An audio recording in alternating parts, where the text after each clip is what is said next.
welcome to your program, Power and Counsel with Pastor Sammy. Today, I have a wonderful opportunity to introduce to you Victor Avila. Victor Avila is a retired ICE Immigration and Customs Enforcement, that's what it stands for, HSI, Homeland Security Investigation Supervisory Special Agent of the U.S., and he was a U.S. diplomat, by the way, for over 20 years. I know that sounds a lot, but I know that some of you aren't very familiar with some of these acronyms. But he has all this experience, over 20 years of experience, a striking, by the way, experience in regards to border security in particular. Because of this, he went through unfortunate situation. It was a murderous ambush, by the way, that was attempted on his life in the year 2011, in which his partner at that time, Jaime Zapata, lost his life, unfortunately. He was assaulted. He was shot 3 times, I believe. And now that he is retired, Victor Avila is now he retired from law enforcement, and now he's aspiring to go into politics as a political representative here in our land. Okay, so I am excited to have him here. If you would like to learn more about Victor, as a matter of fact, you can go to his social media or his webpage. His webpage is www.victoravilaforcongress.com. Facebook is pretty simple. Facebook.com/Victor Avila junior, I believe, or junior. And then Twitter is at Victor Avila, capital T, capital X for Texas. And again, he has appeared in a lot of other programs, but he has never appeared in Power and Counsel. And we are bringing him here today because we want to bring about the actual aspect of what particularly should Christians and the church do, and Christian, I'm talking about Christians from every denomination. What should we do in regards to the immigration crisis or the immigration? We've always had people that have moved to and fro throughout history. They've made societies better. They bring things from around the world. Merchandise and merchants grow, commerce grows, economy grows, and there's more diversity that people are able to enjoy life. However, what we're facing right now is probably not what the whole world has faced before. And it involves particularly the Hispanic crowds, the Hispanic nations. And because of that, I want to bring him on board. So, Mr. Victor Avila, welcome to Power and Counsel with Pastor Sammy. Please send a holler to everyone hearing us today. Hello to everyone. Thank you, Pastor Sammy, for having me. I'm really excited to be here. There's not a lot of opportunities. I've spoken to other churches before, but I always welcome this because of my faith. I want people to understand that that's one of the biggest factors in my life. You don't get to talk about this all the time when you do all these speeches.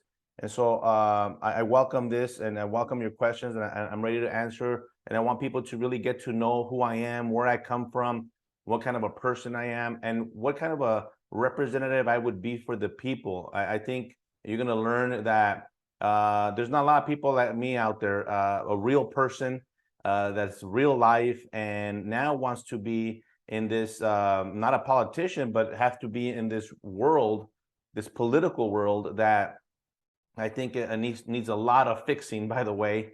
And I think one of the ways you fix it is by putting people like me in there, and I want to bring those differences, especially giving the power back to the people. Well, one of the things that I like to say here a lot is that we bring the real deal about things and we don't shy away from them.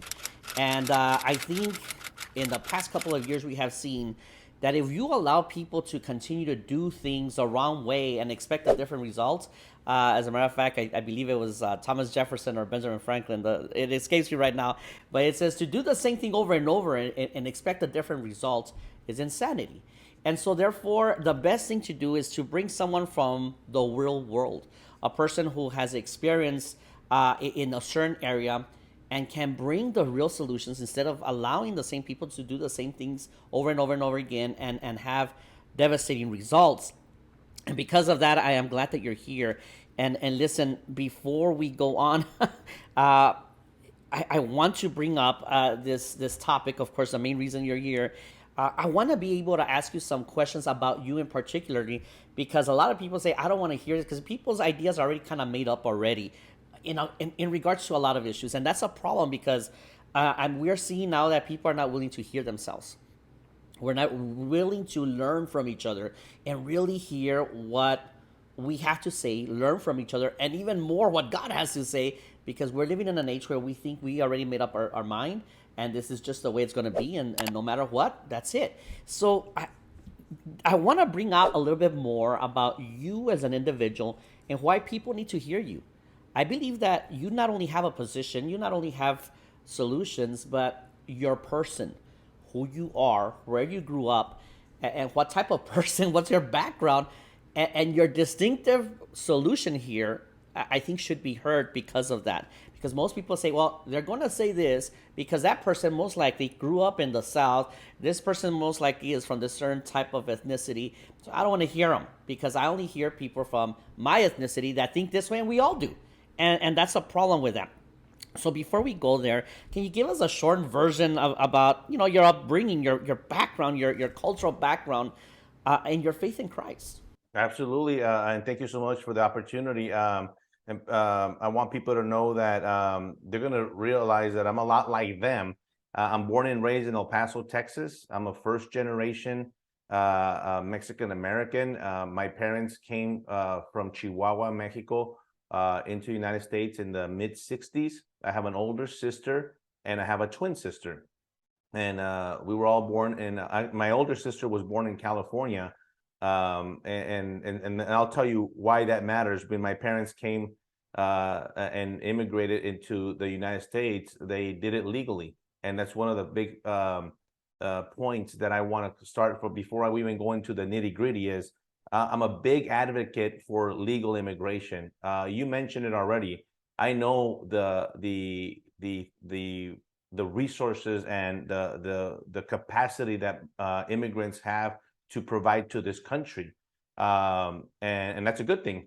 But all I ask for it is for it to be done legally. That's all. Even though I'll tell you right now, the legal immigration system is broken. Boy, do I know that, and I'm willing to fix it, and I have solutions for that because there's no way that the people that we do want to come legally are waiting 10, 14 years, which is such a long time to have their permits to get here. But my parents came here.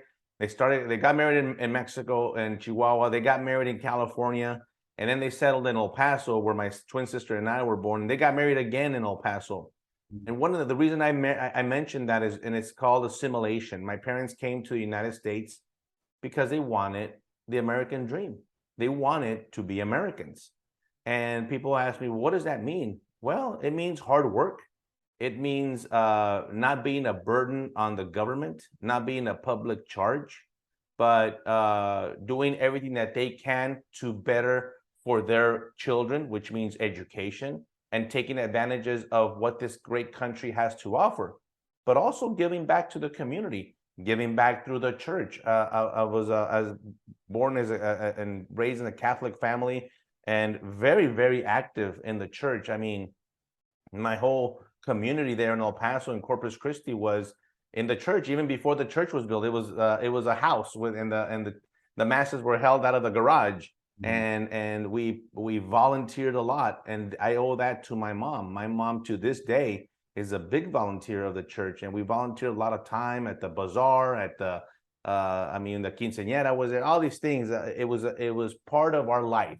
God and the church is part of our lives, which also shaped us to be the person that I am today. It helped us get through a lot of difficult moments. It put us through a good path where my sister and I are the first ones in our family to graduate from college. We both graduated from UTEP there in El Paso.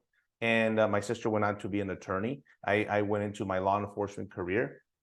And I've worked at all different levels of the government. I've worked at the county level. I've worked at the state level, obviously at the federal level in different capacities, the United States probation officer and as a special agent. And then, of course, as a diplomat in Mexico and Europe and Central America.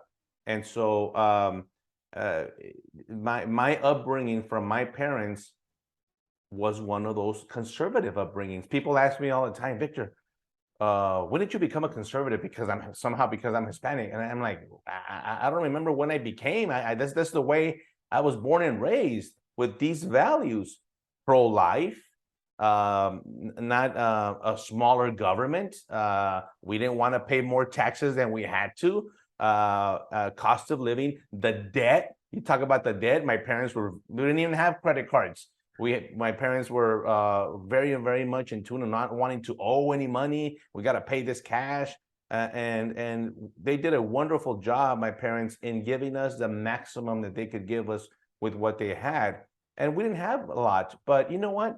We were happy because we always had food on our table. We always had God. We always had family. We're a strong family, and we had our education.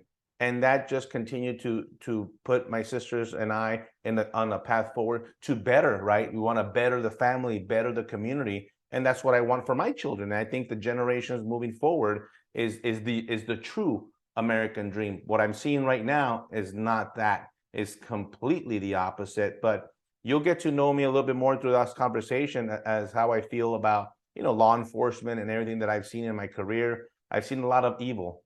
I've seen a lot of ugliness in my career. I mean, law enforcement careers are very negative as it is. You see the bad in a lot of people. And after I went through what I went through, what you mentioned, almost dying after being shot 3 times, you do change. And I did change. And my wife will be the first one to tell you that I changed for a better person. And I'm glad that I was able to change because of the grace of God, that I'm here. First of all, that he left me here. And second is that I was able to change for the better. I could have definitely become a very angry, bitter man and maybe taken to drugs or alcohol. And I'm very fortunate to God that I did not go that path. But let me tell you, we had very dark times, and we had very dark years after the shooting. It was horrible, a horrible event. But God and family brought us through. We were always able to, my family and my kids that were younger then, were very resilient and were able to stick together. And I owe a lot of it to my wife as well, to be able to come and be in this position to where I've always defended our country, always defended our state of Texas. I think that the direction that the country is going is not one that I like. That's why I want to serve. I've been in public service all my life. I figured I need to be in a position. I talk about this all the time. I go around the country speaking to groups, and I say, I want to be in the position now to be able to give back to the people. Everything that I know and my experience and my values, I want to be able to share that. Let me be that voice. Let me be that person. Because I always said this in my career, man, Washington is so disconnected from the real world, the everyday American, especially at the border, especially Hispanic Americans. They don't understand what's going on, or why is there such a disconnect? Why isn't there someone like me over there that understands this? Well, I want to be that person. I want to be that voice, and I hope I have the opportunity to do it. Well, you kind of beat me to the punch right now, and that was in regards to when people are asking you when did you have I guess like this conversion experience to being a conservative, because I know when I went to the university, and almost every professor that I had, it seemed like they all had this agenda to basically undermine, one, my faith, number two, undermine any kind of conservative church, or anything like that, and make you question. And especially as I got appalled in regards to Hispanics, because like you said, we grow up with a certain conservative mindset, worldview, and family values, and then all of a sudden is basically we're told none of that is important. So basically you get this term of don't you think you're being a hypocrite if you're siding with these conservatives? Because one, you're not white, and number two, they discriminated against our ancestors, and that gringo, and really the term gringo is because they looked at the border patrol and they'd say gringo, and that's where the term gringo came from, and basically they're not wanted. So the mindset should already be, these people are bad, and you should just want to get rid of them and not have them in your life. Why would you want to be part of them? And then I hear other terms like the GOP scares me, the Republican Party scares me. Now, I'm not here to defend or endorse a political party, but basically what they're trying to say is this: if you're a Hispanic, if you're a minority, you should not be, you should have no part with conservatives, but yet at the same time, it's like you are denying that time where there was a schism between your values and what the Liberal Party stands for. And it's just it becomes almost like this thing where, okay, now you're of age and this is now where you have to transition and become a liberal, and this is the way you vote for the rest of your life. How do you respond to people when they tell you that? I'm I'm already asking by saying that it's happened, because I'm almost positive that you've been told that. Aren't you a hypocrite? What's your response in regards to that? And they have. I'll tell you what they've called me. They've called me a triple traitor. One, because I'm Hispanic, I'm conservative, and I'm in law enforcement. And they're like, and this is the liberals, but to me, it's not. It hasn't been a challenge, because I can't change the way I feel in my heart. And let's take the major values here. You know, we could talk about economics, we could talk about the border, but let's talk about life. Let's talk about abortion. Let's talk about pro-life. Let's talk about family. Something that I believe, those two things that the left is completely has dismantled in the last 50 years. And you see the statistics. I saw them in my career, the fatherless homes and drugs, and that combination led to the horrible statistics of poverty, no education, crime, and this vicious cycle, right? Well, that has never changed for me. I've always been pro-life. I've always been pro-family. I'm a product of those two things, of strong family values, and I'm a very pro-immigrant person. I really want people to come to this country and contribute. I just want them to do it the right way. I'm a big law and order person. I respect the authority. I grew up respecting authority. As a matter of fact, I grew up with a little bit of fear of authority. That's the way my parents, the fear of God and the fear of authority. And I'm not talking about just police. I'm talking about your teacher. I'm talking about the person on the other side of the counter at any kind of store. My parents told me, you have to respect these people, and they're a server at a restaurant. It's just everyday life, those type of manners, if you will. But I got to tell you a quick story, because you reminded me right now about when you became a conservative. In high school, I was a junior in high school in Del Valle High School, and my English teacher, we did a report, an essay. I don't know what it was about. I don't even remember what it was about. But what I'll tell you, what I'll never forget, is when she turned that in back to me, and she said, Victor, I don't know what I wrote in there, but she says, man, you're one heck of a Republican. It blew my mind. First of all, let me tell you, I had no idea what a Republican and a Democrat and a liberal and a conservative was when I was a junior in high school. Had no idea. I don't know what that meant. I'm like, okay, all right. I said, okay, whatever that means. Republican, I guess. Back then it was Ronald Reagan days, and okay, I guess I aligned with that type of thought, right? Well, I'm the same way right now.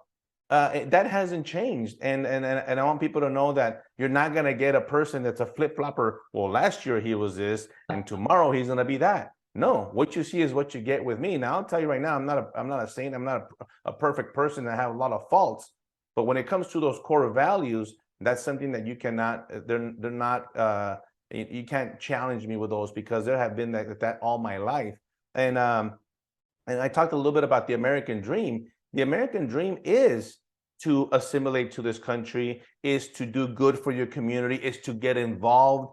You cannot just come here from wherever, Nicaragua, Mexico, China, whatever, and then build your community in a cocoon and not be involved with your church or with your neighbor, and then expect to get all the fruits of what this country has to offer. And I think that's exactly what's happening. People want to be here, and they cover themselves in their flag of their home country, but they don't want to embrace that of the United States. And I think that's a dangerous path. It has nothing to do with my heritage, and I want to make that clear. I love my heritage. I love my Mexican heritage. You'd be surprised what's on my music list and what I listen to, my food, my music. That's me. But I'm an American first. I was born and raised here, and I was born and raised in Texas with these values. Yes, they were American values, with the Mexican culture. Of course, it's all combined. I think it made me a very overall person. And I think that's a huge issue moving forward to this immigration issue, because I'll go back to answering your question. I've been attacked for it. They've called me the R word. You got to be a racist because you don't want people to come in here. No. I don't want people to come in here illegally, especially because they're breaking our laws and our Constitution.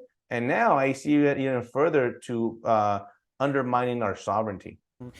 And it's interesting that you mentioned that, because I was involved in a conversation not too long ago, and actually within the past few days, a president of a certain country made a certain remark regarding the politics that we're having today, and he flat out made a public statement, and he said, "For all you Hispanics out there in the United States, do not vote for the Republican Party, because I want you to remember every single family member that you have that came from an immigrant, and they're suffering. I want you to remember them, and I want you to not vote for a Republican." And then I when they were talking about that, I briefly said, well, I think that we should also hold those presidents responsible, because there's a reason why people are living in the masses. In, if anything, I think that if I'm a father of 5, so I think that if my kids just don't want to be at home, they just want to leave. They're constantly trying to run away. There's something wrong in the home. If all of them want to leave, there's something wrong in the home. And I'm not trying, and the first thing, of course, that gets brought up is you can't be racist. That's being racist. And I'm thinking, no, that's holding those leaders accountable. That what is it about the nation where everyone's fleeing? We gotta change something. Something has got to change. And so it's just those things are not allowed to be brought up, because right away you're quieted. And before we go on in regards to the immigration, you're talking about being a young man. What advice would you give to young people right now hearing you, and perhaps even looking into who you are as a future political candidate? What advice would you give them, specifically also Hispanics who are looking into questioning their moral value in regards to what the liberal party is telling them that they have to be? That's a great question. And I think that I would ask these young people, the young Hispanic, is to stay true to yourself.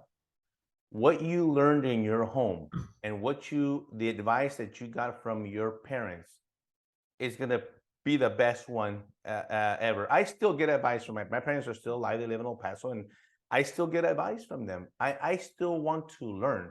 I'm a border security expert. I learn every day. I'm not one of those persons that, I already know everything and I'm not gonna. No. A federal judge taught me very early in my career that it's very humbling and very important to say, I don't know. And it takes a lot of courage, believe it or not, to say, I don't know, even when you're supposed to know. If you're a surgeon, if you're a lawyer, if you're a mechanic, what do you mean you don't know how to? Well, not everybody knows everything, but you're learning. And I'm willing to find out that answer. So stick to your principles, because you are going to get challenged throughout your life, starting now, especially in the school systems at every level now.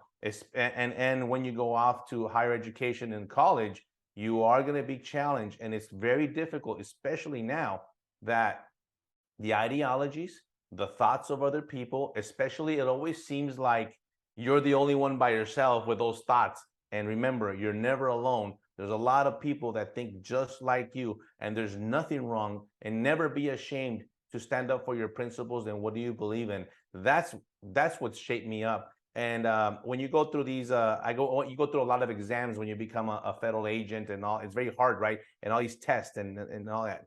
Well, one of those scenarios that they put you in these very difficult scenarios during interviews that you have to answer, but they don't really care about the answer. What they're looking at is your character, and if you're going to hold your decision. You made a decision. How are you going to defend that decision? How are you going to just be flip-flopping back and forth and going to whatever's popular because you don't want to challenge the status quo? No. That's one of the reasons I got the job, is because of my conviction. I was able to say, this is the way I believe it is, and this is the way I'm going to move forward. And then they throw everything at you. But you're wrong. This is blah, blah, blah, blah. And no, This is my conviction, and that's been my conviction in life, with my faith and with my family and with my children. I tried the best that I've had. I'll tell you, when we make this huge mistake, when as parents, my wife and I, when I got shot, we didn't tell our kids. We didn't know. We like, how do you tell you? We didn't want to traumatize them. So my wife told them, oh, there was a leak in the the apartment we lived in. There was a leak, a gas leak, and we had to leave. And your dad was in a car accident, and blah blah blah, and all this stuff was happening, and it happened in Mexico. We're flying back to the States, and my kids were felt left out. And not until someone other adult talked to them, they came to us and said, hey, you might want to talk to your kids, because they already know, and you're not including them. They're part of the family as well. And we had that. I remember it was so sad, and I talked to my kids, and they were younger then, and we felt like they deserved to know what was going on, and it made our bond even stronger. I grew up in a house where I didn't know anything of what the adults did. My dad did not tell us. I didn't know what the rent, the mortgage was. I didn't know what the electric bill. All I knew is I had my duties as a young boy to cut the grass and wash the car and do this and do. I had my duties and my chores, and I did them. And I was one of those weird, crazy kids that loved to clean. I have a very clean room. I got that from my mom. But it was those rules, right? And you don't know how to parent, so I figured I'm gonna parent kind of the same way. Well, I did change a little bit of that with my kids. We have a more open relationship. They're still not my friend. I'm still their parent. I'm their father, and their mom is their mother. But we have a beautiful open relationship, and that all comes down to the family. And let me tell you, yes, my daughter already graduated from college. Boy, they come back, and you're like, who is this little young woman? I mean, they get a heavy dose of an extreme, of another extreme. And I want to tell you this. I made this decision like difference doesn't mean better or worse. It means different. And I am for the opportunity to speak about those differences, because we've gotten to a point in society that, man, we can't even talk about it, Pastor. We can't even have the conversation anymore.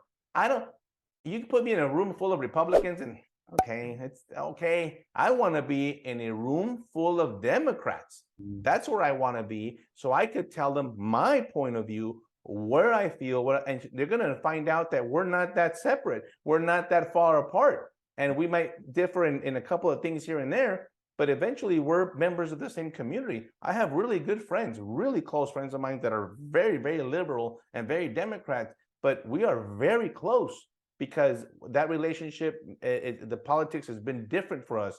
And that's what I want to bring. I want to bring that unity. Now, in the unity, you're so correct.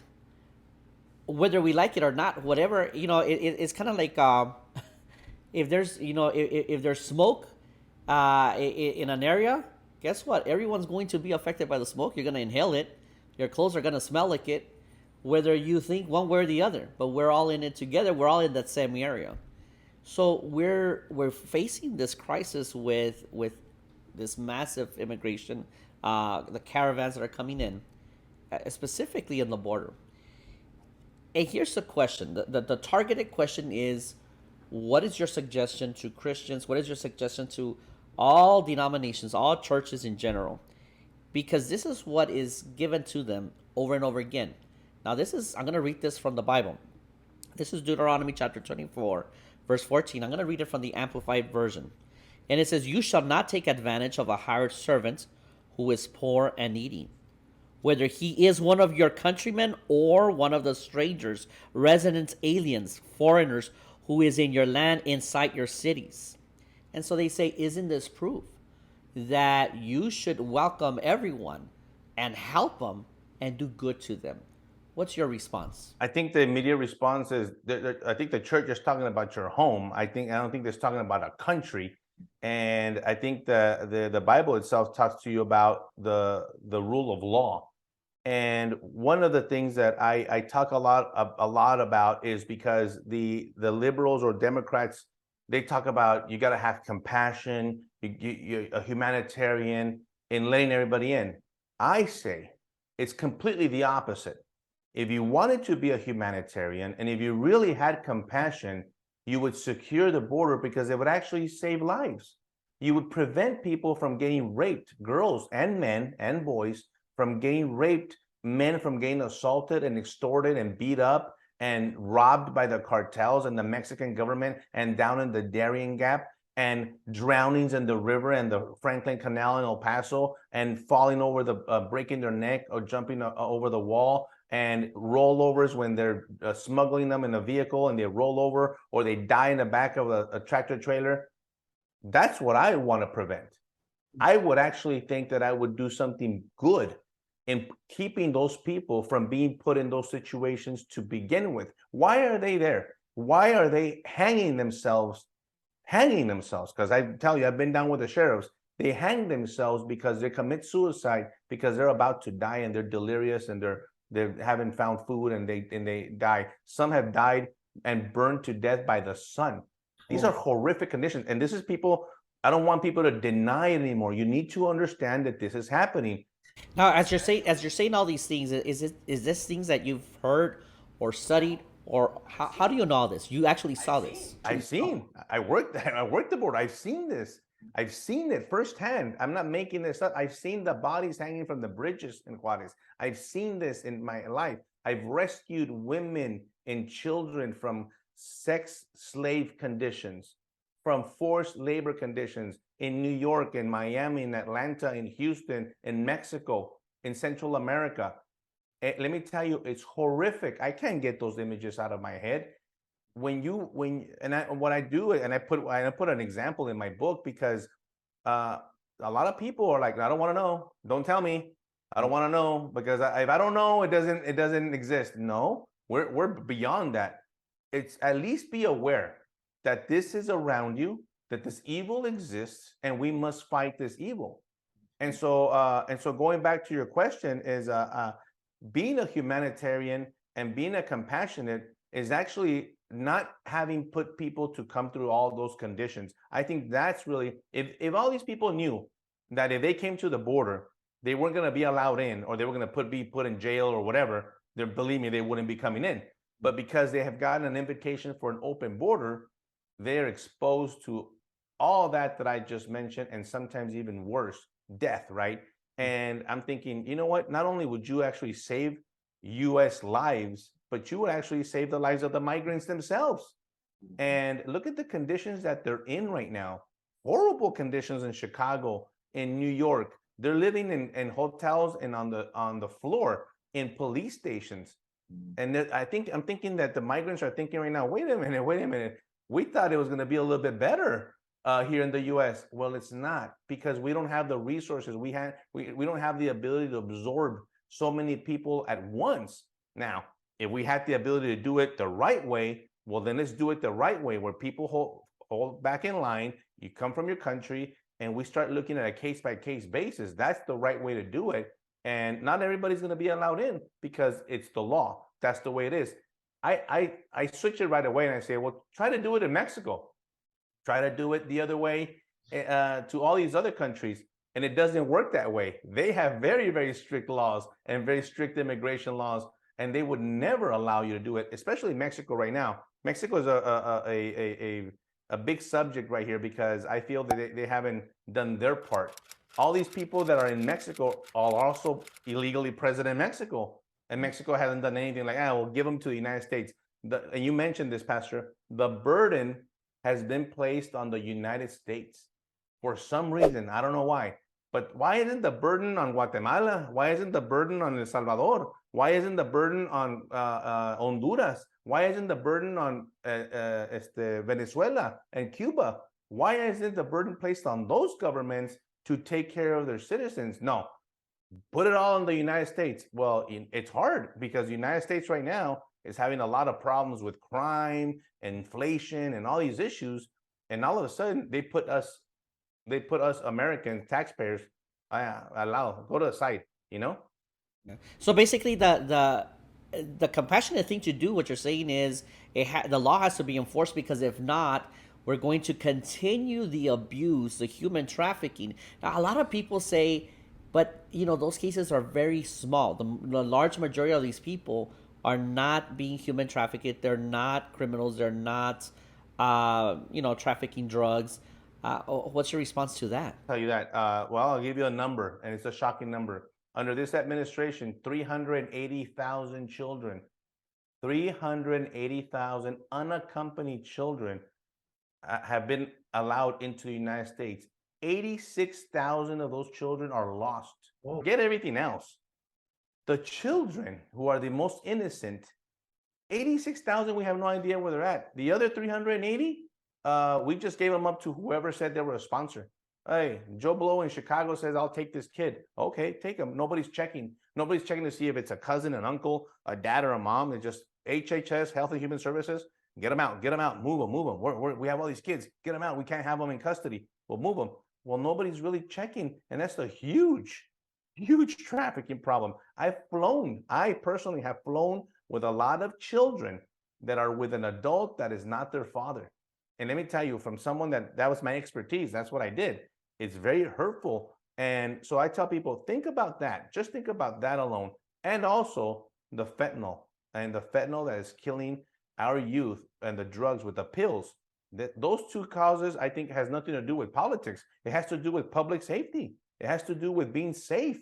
And it shouldn't matter if you're a Democrat or Republican. Believe me, the cartels don't care. The pills don't care what you think about politically and who you're going to vote for. They're just going to kill you.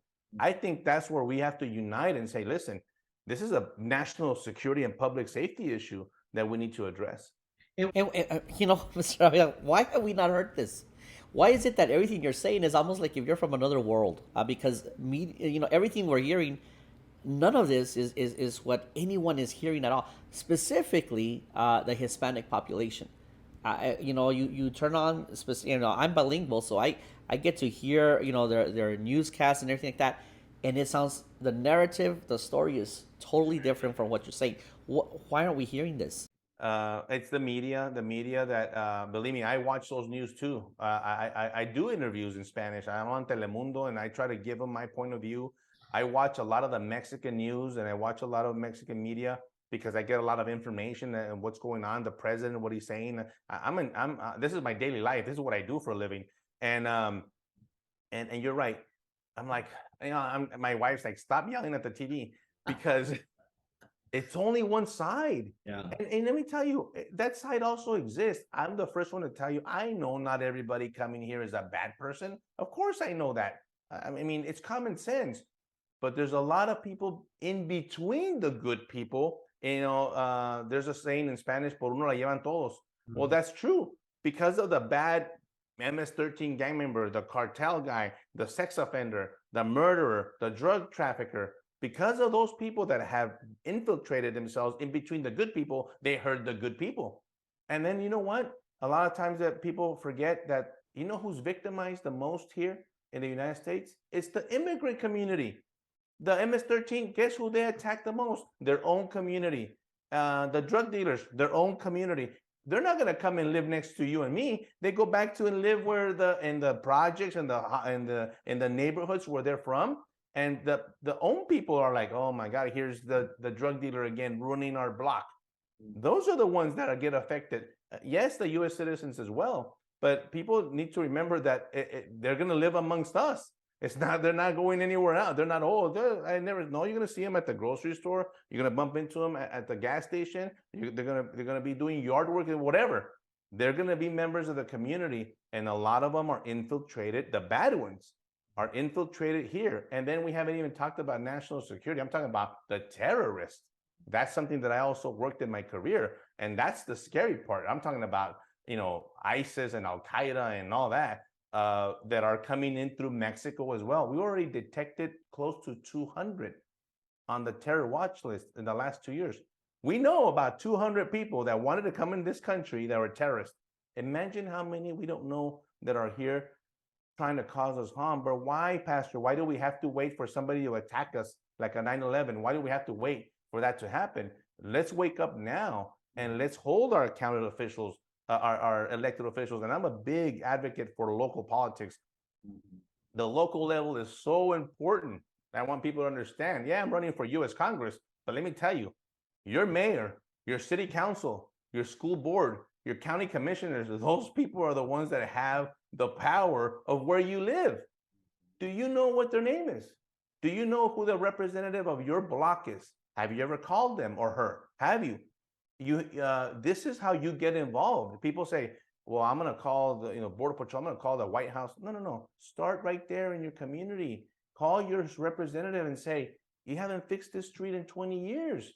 We need a light post over here. We need a stop sign over here. Improve your community, because politics works from the bottom up, not the other way around. So that's how you get involved. And believe me, you go to a meeting once a month for city council, you're going to learn a lot. You're going to know what the heck, you're going to be surprised of how they're spending your money, your hard-earned money. And so I could go on and on and on, but this is where you're getting what I feel, you're getting what I believe in. And I think community involvement is very important. Very true, very true. And you know what you mentioned about the the local officials. Unfortunately, again, we keep on. You worked at the county level, and you see that it's almost like it's turned into like a mafia type of a thing, where only the certain people are there all the time, and they keep getting voted in all the time. And again, because the people don't know any better. And although people say, well, in regards to, like, let's say city council example, there's no party lines. But yet you clearly see it, especially in liberal towns, where they may not be, I'm this party's representative, no, but their policies and the way they act and react are very, with the Liberal Party, specifically here, how you had mentioned. I mean, not too long ago, because we're a border town, our mayor almost had a very embarrassing. He couldn't even put his head up because he had a lot of questions to answer, and he couldn't even put his head up because he was still in that sense of denial of, because he didn't want to offend, the administration that we have at this point. Right. And I do want to bring up, if I just interject and plug this one in. There's a verse from Deuteronomy chapter 24, in the same chapter that I quoted. And it's from 19 through 22. And I do want to bring this up because a lot of people get confused with this. It says, when you are harvesting in your field and you overlook a sheaf, do not go back to get it. Leave it for the foreigner, the fatherless, and the widow, so that the Lord your God may bless you in all your work, that your hands build. When you beat the olives, your trees, do not go over the branches a second time. Leave what remains for the foreigner, the fatherless, and the widow.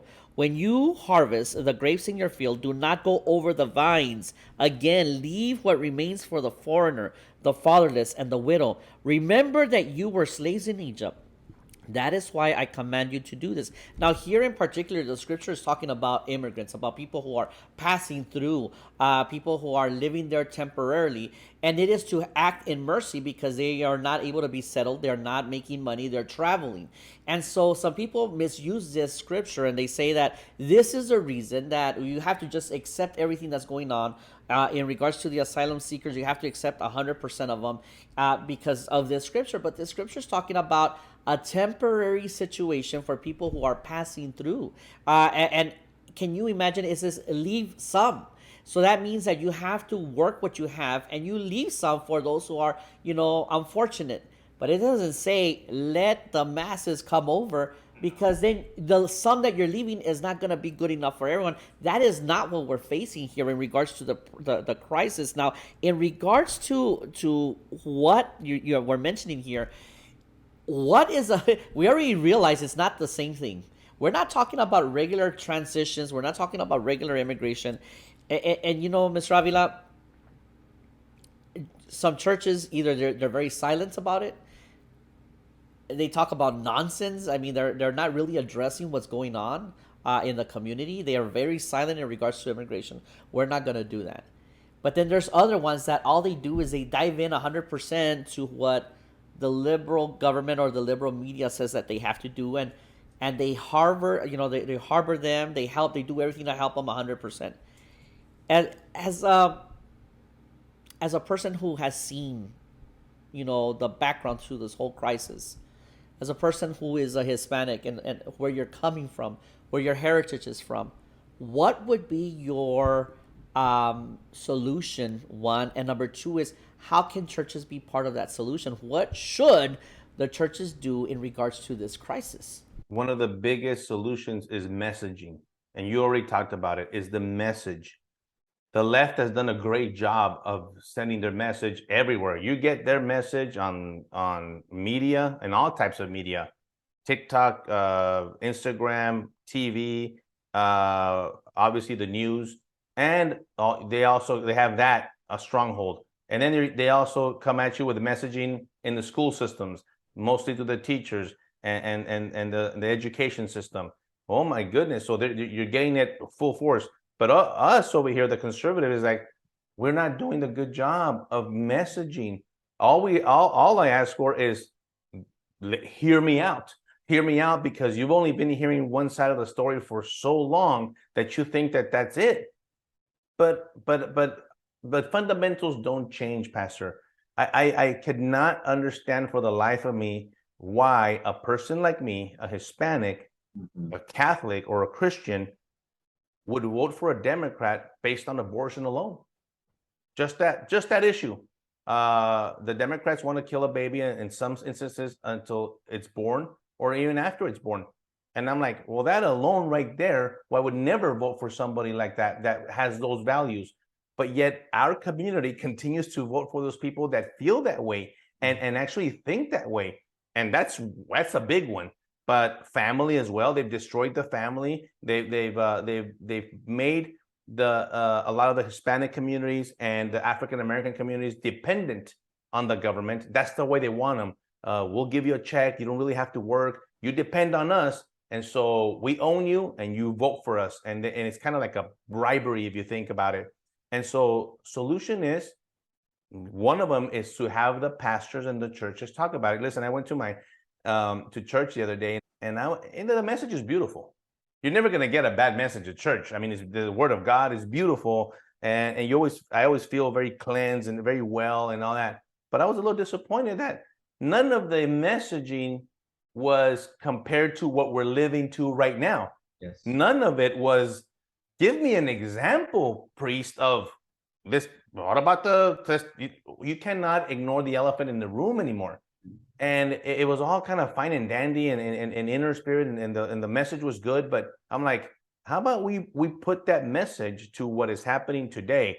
The cost of groceries, the cost of gas, inflation. Why are we suffering inflation? People don't know why. They're like, oh man, I used to pump with $50, and now it takes me $100 to fill up my truck. Why? Why is that? Well, there is a reason, and it has to do with people in politics that you possibly voted for that put you in that situation. Yes, we have the power. I believe in the system that we have. We have to give the power back to the people. But if we give the power to the people and they don't exercise it, then it doesn't do any good. You have to be vocal. You have to not be afraid. People ask me when I go speak around. Sometimes I just speak about my experience and what happened. They want to know the story, and then, without wanting to, it gets a little political, right? And I tell the audiences, all right, I'm gonna get political, and I sometimes will get a little bit of laugh. And I said, it's because you can't avoid it. Why do you think we're in where we're in? It's all politics. It has to do with policies that the administration has implemented. It has nothing to do with the law. It has to do with things that the catch and release and all the stuff that's going on with Border Patrol. It has nothing to do with all. It has to do with the elected officials that were elected, that were put there making these decisions. And so, yes, we have the power to change that. How? We move the people. We don't want that person. We want a person that's going to follow our values. And I think that when people start realizing, especially the Hispanic community, we need to come up and we need to go vote. How about that? We complain a lot. Complain. Go exercise the power of your civic duty in that booth. It feels tremendous. Every time I vote every opportunity I can. And believe me, there's a lot of votes in the local elections and here and the primary and the school board, and I'm everywhere. Because it feels good. I exercise my duty and I exercise my power. We need to give that back. And it's starting to happen. You've seen in the Hispanic community in South Texas, it's coming along. The people are realizing, wait a minute. The Republican Party is not the party of the rich. They're the party of principled values that I share.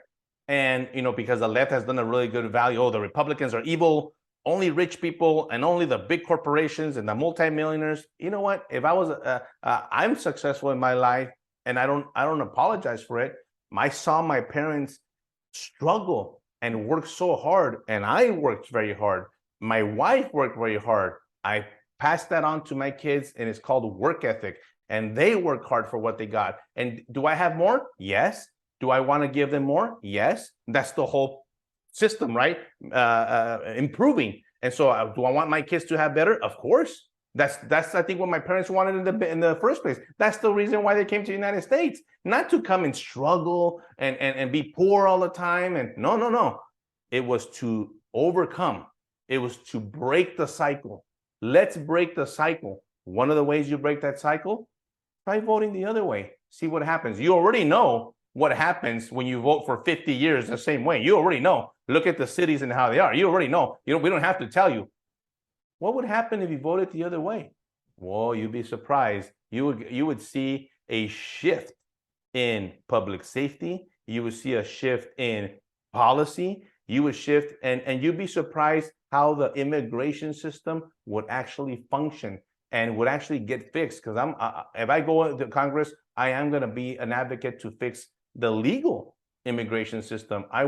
There's a lot of people that deserve to come to this country to offer, and they're waiting 10, 12 years. No, we got to fix that. I know how to fix that well. USCIS, it's a mess. It's this big old bureaucratic mess. We need to fix that too. But you would see the difference. That's what I want people. I challenge them. What happens if you vote the other way? What would happen? Let me tell you, my parents in El Paso, they go vote and there's nobody in the Republican line. It's all in the Democrat line, and they get pressured. Yeah. Like physically, like, what are you doing over there? And my parents like, we're gonna vote over here. Like, no, what that guy? And I understand, but that's one of the ways that you show that you're standing up for your values. Remember what you stand for, especially the young people, especially you guys that just started voting. My son just turned 18. We're going to his graduation later today, and he's already voted twice. And I tell him, you vote your conscience, you vote how you feel that you want the people to represent you. Don't allow anybody to change that. And I think that's where you make the difference. You know what? I don't align with what they're saying, even though that everybody seems to be the popular, and you do what you do, and you would see an incredible amount of changes if you voted Republican. And what's interesting is that that's one of the things that I've talked to some people where they're like, why they're like, why would you do that? Why would you say that? Why would you And I said, look, you have to look at the whole thing. And I would say, but the thing is, you can't vote on just one issue, and usually it's always abortion. You can't. I'm not gonna have an abortion. I think it's wrong. But hey, there's a bigger problem here. It's immigration and it's discrimination against Hispanics. And I said, no, you have to look at the whole thing, at the whole policy. Why aren't things working? Now, you did mention that you do have a book, and in that book you do speak a little bit about the more in detail on the actual solutions. What's the name of the book? The name of the book is Agent Under Fire, and let me tell you, I wrote that book 2 years ago, and I wrote it's about me and my story, and I give you some and it goes into detail about my assignment in Mexico, and it goes into detail about the ambush.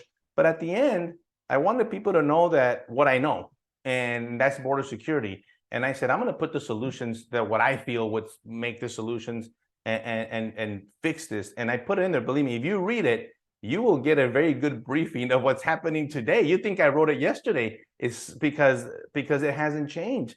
And I talk about asylum. I talk about the wall. I talk about sanctuary cities. I talk about designating the cartels as foreign terrorist organizations and all these immigration policies in there. I talk about it. You will learn. You're like, oh, I see. Something that maybe you would never have heard of or seen in the news. You're like, I never knew about this. Well, you're going to know it from somebody that's been there and done that.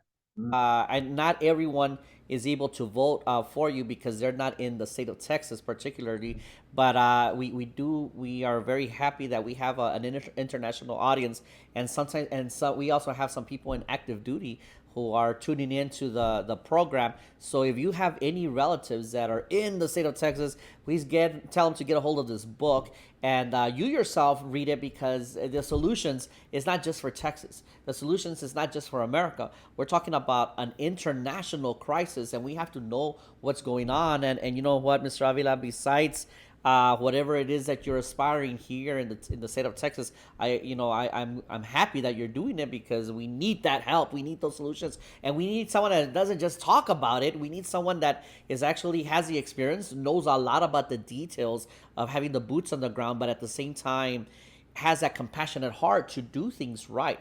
And in regards to the church, I think we have no other option. They're here. The immigrants are here, so we have to do our part to have compassion and help in one way or the other. They're here, and help, but at the same time, not stop speaking the truth, because it doesn't hurt the cause to keep on encouraging. It's kind of like the person who is out and out, and it's a drunk and walking out of the street and coming to get help from the church. We're not going to close the door to the person. We're going to help the person, but in no way does that mean that we stop talking about alcoholism or domestic violence. We have to empower the people with the truth, like you said.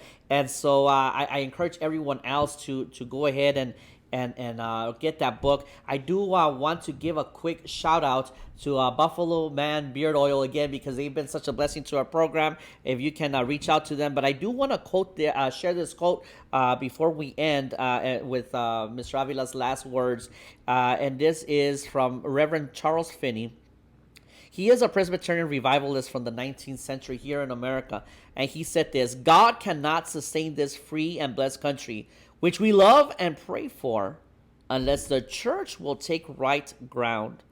Politics are a part of a religion in such a country as this, and Christians must do their duty to the country as part of their duty to God. It seems sometimes as if the foundations of the nation are becoming rotten, and Christians seem to act as if they think God does not see what they do in politics. But I tell you, he does see it, and he will bless or curse this nation according to the course they take. May God bless our nation. We are in a very serious turmoil right now. And internationally speaking, it's not just our country. It's a lot of other nations that are in very bad situations. And we need to rise up until the Lord comes and fixes it all. He has given you and I the opportunity to be the salt and light of this dark world. And so with this said, Mr. Avila, I pray that even within time, your work is not just in Texas. I hope to hear and see that your work goes beyond Texas and maybe at a national level. Maybe you can do something as well, because this is not just for popularity purposes. And I see that your heart is in it because you care and you want to bring the change. And we need people without compromise. And I'll tell you what, Pastor Greg, I'm asking for people to get hired for a job. That's the way I see it.